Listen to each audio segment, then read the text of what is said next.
You ever just know, deep in your bones, that someone's petty little harassment campaign is about to blow up in their face in the most spectacularly expensive way possible?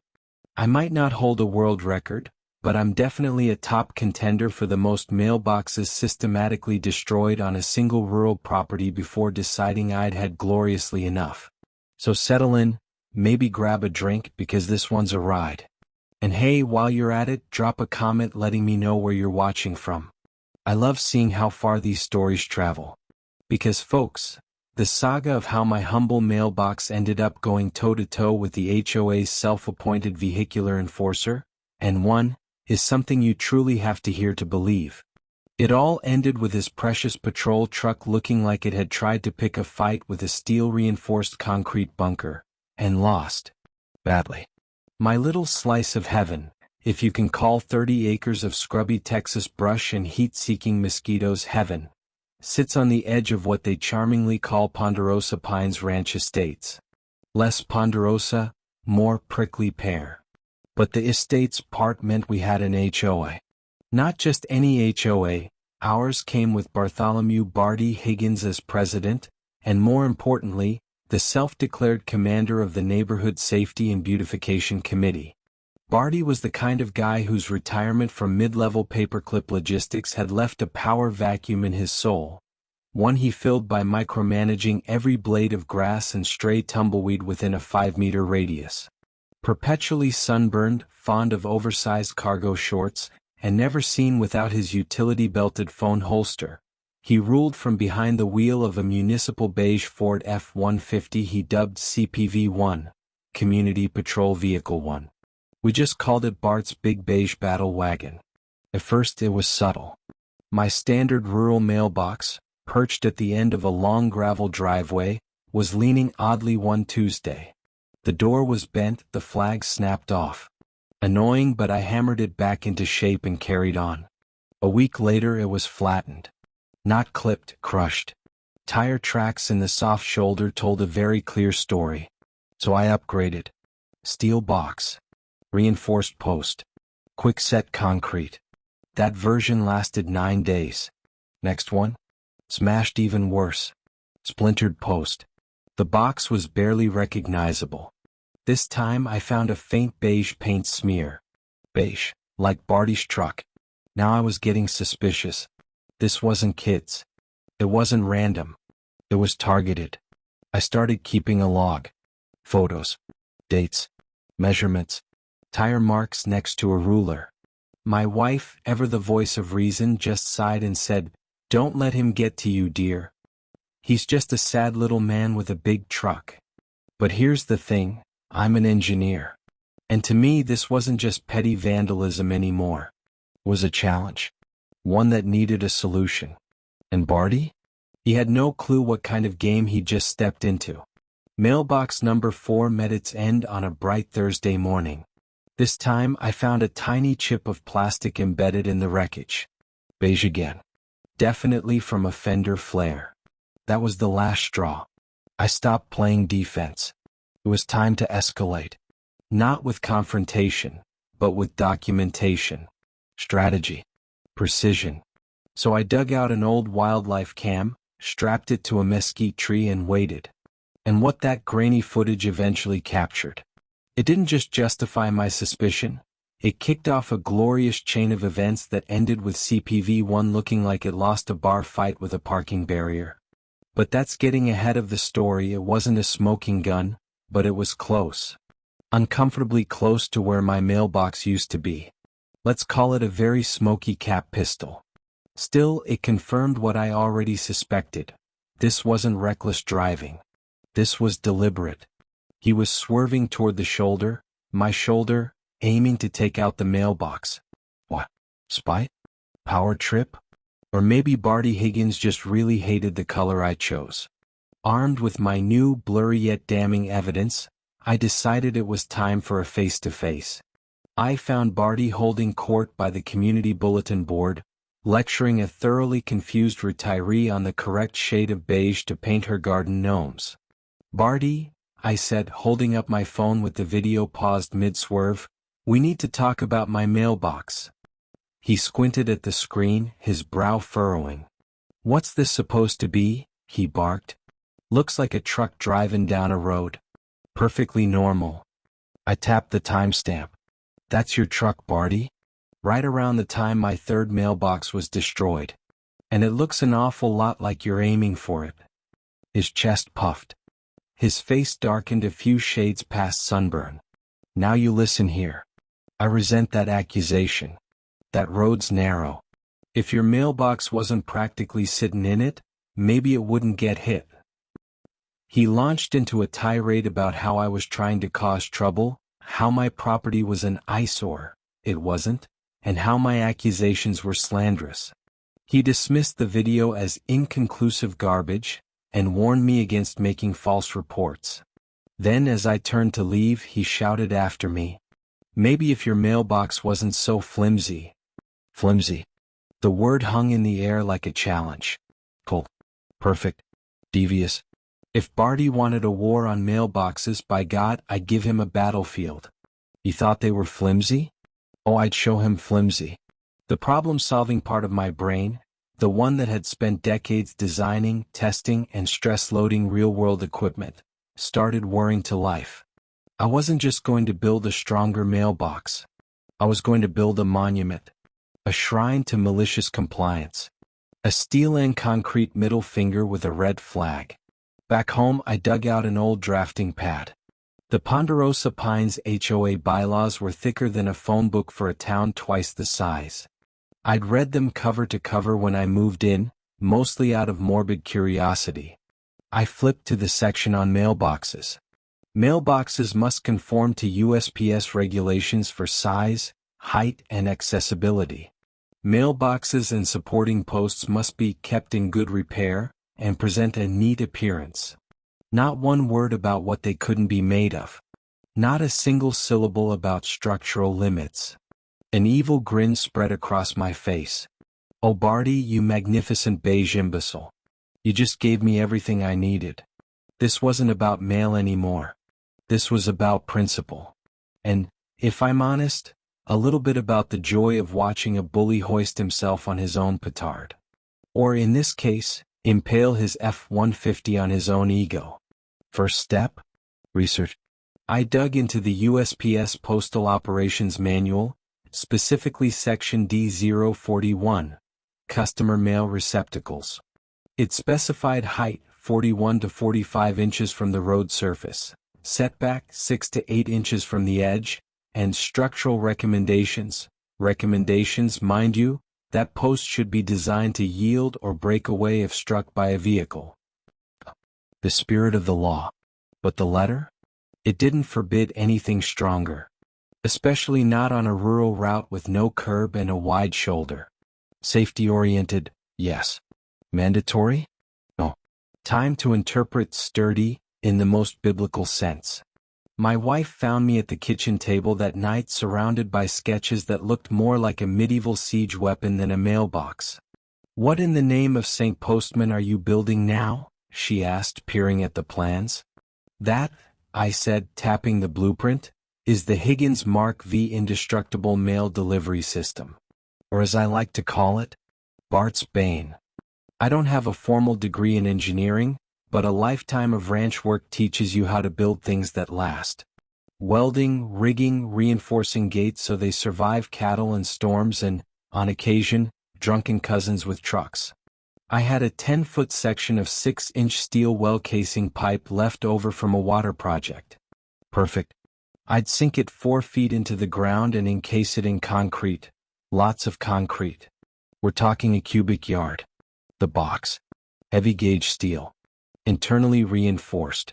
Welded to a steel plate. Welded again to the post. It would look perfectly ordinary from the outside, maybe a bit overbuilt, sure, but nothing flashy. No spikes, no blades, no malice. Just raw, immovable mass. Painted a neutral, regulation black. Just like mailbox number 3. I ran it all by my neighbor Jed, a retired trucker and a fellow Barty skeptic. Barty once cited him for planting unapproved flora, specifically his prize-winning zinnias. Jed studied my drawings and a slow grin lit up his face. "Son," he said, clapping me on the shoulder, "that ain't a mailbox. That's a work of art. Call me when you put it in, I want to watch." His enthusiasm was contagious. That Saturday I rented a powered auger. Digging a 4-foot deep, 18-inch wide hole in sun-baked Texas clay by hand would have taken a week, and a chiropractor. With the auger, it only took a morning of sweat, curses, and a gallon of Gatorade. Then came the concrete. 20 80-pound bags. The checkout girl at the hardware store raised an eyebrow. "Big project?" she asked. "Just reinforcing a mailbox," I said deadpan. She blinked. I think she believed me. I don't think she understood at this point, I might as well have been starting a cult. Mixing that much concrete by hand in a wheelbarrow was an exercise in Sisyphean torture. But every glug of water and every shovel of gravel felt like an act of sacred defiance. I kept going, picturing the exact look on Barty's face when his precious patrol truck met my immovable monument. By sunset, the steel pipe was planted, dead center in a tomb of concrete so thick and solid it looked more like the base of a suspension bridge than a mailbox post. I let it cure for a full week, watering it occasionally like it was some strange, phallic new houseplant. Final assembly felt almost ceremonial. In my workshop, I'd reinforced a heavy-duty rural mailbox with internal steel ribs, welded every seam, and fitted it with a full-length piano hinge. The flag? 1/4-inch steel plate. No chance of it snapping off. I mounted the whole structure to a thick steel plate and welded that to the pipe. The welds weren't pretty, but they were deep, solid, and permanent. That box wasn't going anywhere without a backhoe or a tank shell. After grinding the edges smooth, I hit it with 2 coats of rust-inhibiting primer and 2 more of satin black enamel. From a distance, it looked like any normal rural mailbox. But it wasn't. It was waiting. Once installed, I stood back and admired the result. Perfectly compliant. 42 inches to the bottom, 7 inches from the road's edge. I even called Martha, our local postmistress, to double-check. She showed up herself, pragmatic, eagle-eyed, and totally unshakable. Gave the box a few solid pushes. It didn't budge. She raised an eyebrow, smirked faintly, and said, "Well, nobody's knocking that one over. Carol'll be just fine with it." She knew. Everyone in our little patch of scrubby Texas knew. Everyone except Barty. I reinstalled my wildlife cam. Now a better model with faster shutter speed and higher resolution. I added a second one to catch the approach. And I didn't hide them. Let Barty see the cameras. Let him know he was being watched, or better yet, let him think they were fake. The new mailbox, which I now referred to in my head as the unyielding sentinel, stood undisturbed for 10 days. Barty passed it often.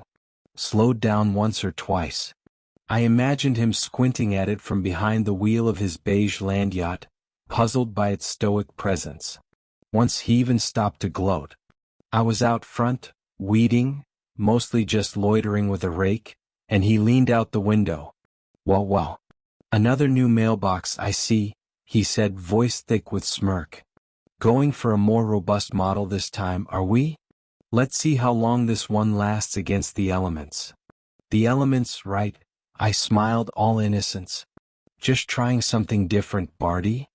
He chuckled and drove off, flashing those ridiculous amber lights like he'd just won something. The arrogance was astonishing. He truly believed I'd eventually give up. That I'd just accept his little crusade. He had no idea that the quiet ones, the stubborn ones, don't quit. We build bunkers. Word was getting around. My neighbor Jed, never one to miss a chance at poetic justice, had spread the story like wildfire, complete with his own embellishments. There were nods and smirks at the potluck. A few new neighbors even waved for the first time. Apparently, Barty's reign of beige terror had rubbed more than just me the wrong way. At the next HOA meeting, ostensibly about unauthorized wind chimes, Barty managed to spend 10 full minutes ranting about aesthetic integrity, casting not-so-subtle glances my way. I just sat there, calm as ever, picturing his Ford F-150 folding like an accordion against 600 pounds of reinforced spite. And then, finally, the day came. It was a blistering Tuesday. The kind of day where the air feels like it's been microwaved. I posted up in the front yard, tidying the landscaping around the Sentinel. My wife brought me iced tea and a smile. She didn't say anything, just handed me the thermos like she was packing lunch for a soldier.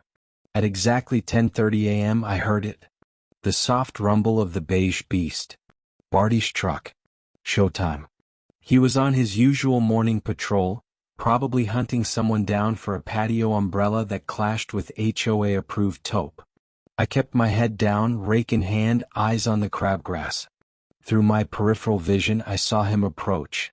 Then, just as he had so many times before, he made the move, that lazy drift to the right, the front tires chewing into the shoulder. No signal. No hesitation. Just a man expecting another mailbox to crumple in his rearview mirror. But what he got was physics. There was no gentle thwack. No fluttering aluminum. Instead, the sound was devastating, like a steel dumpster colliding with a retaining wall at full speed. A meaty crunch followed instantly by the unmistakable hump of an airbag detonating. The big beige battle wagon shuddered to a halt, its front corner crushed like a soda can. Steam hissed from under the hood. One headlight gone. The wheel bent at an angle that screamed, expensive. The Sentinel stood firm. Not scratched. Not tilted. Immovable. I dropped the rake, wearing my best shocked expression, and strolled over, internally breakdancing with glee. Barty was staggering out of the cab, coughing through airbag dust, clutching his shoulder. His mouth hung open, jaw slack as he stared at the twisted mess of his truck. Then, his eyes turned toward the mailbox. Then back to the truck. Then the mailbox. Then me. And I watched it happen. That beautiful, painful flicker of realization. "What in the Sam Hill?" he gasped, voice cracking. "What did you do?" I pulled out my phone, calmly hit record, and gave him the most serene, unbothered smile I've ever smiled in my life. "Everything okay, Barty?" I asked gently. "Looks like you had a bit of a mishap. Did you hit my mailbox?" His face went purple. "Your mailbox?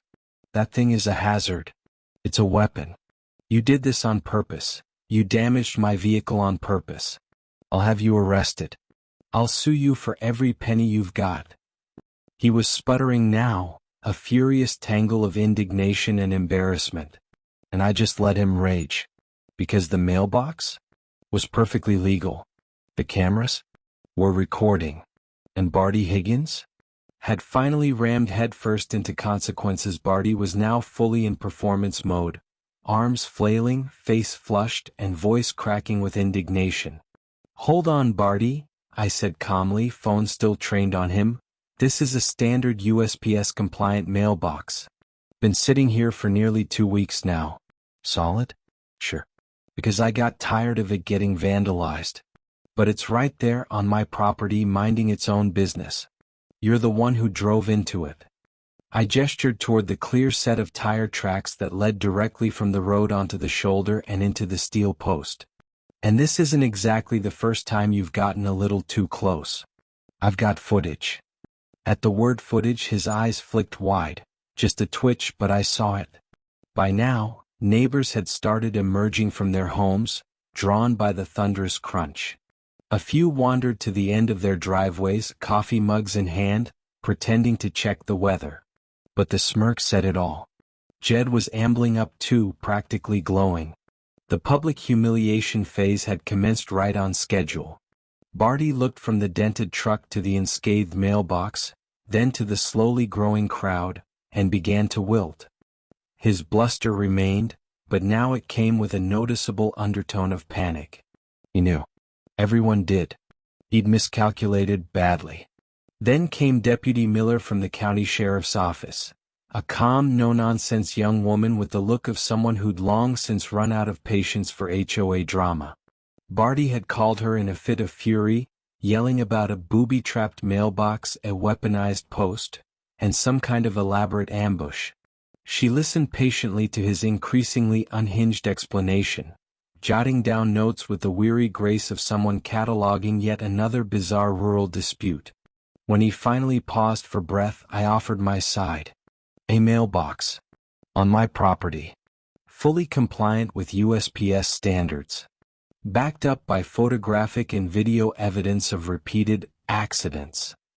Deputy Miller walked over to the post, gave it a few investigative knocks, measured the height and setback with a tape from her cruiser, then squatted to inspect the gouge in the CPV-1's crumpled passenger side. "Well, Mr. Higgins," she said neutrally, flipping her notebook shut, "as far as I can tell, this is a single-vehicle accident.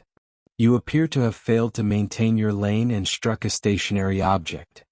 Barty opened his mouth to protest, but she cut him off with the efficiency of someone who really didn't want to hear it. "You're free to file a complaint if you believe there's more to the story. But based on what I see, fault lies with the driver." And then she wrote him a ticket. Failure to control vehicle. The sight of Barty Higgins, president of the HOA, self-appointed protector of community standards, being handed a citation next to the twisted remains of his beloved patrol truck, while my mailbox stood smugly untouched, was transcendent. 2 days later, the emergency HOA board meeting was convened. I wasn't invited, of course, but Jed, who had a friend on the board, one of the more sensible ones, gave me the full rundown.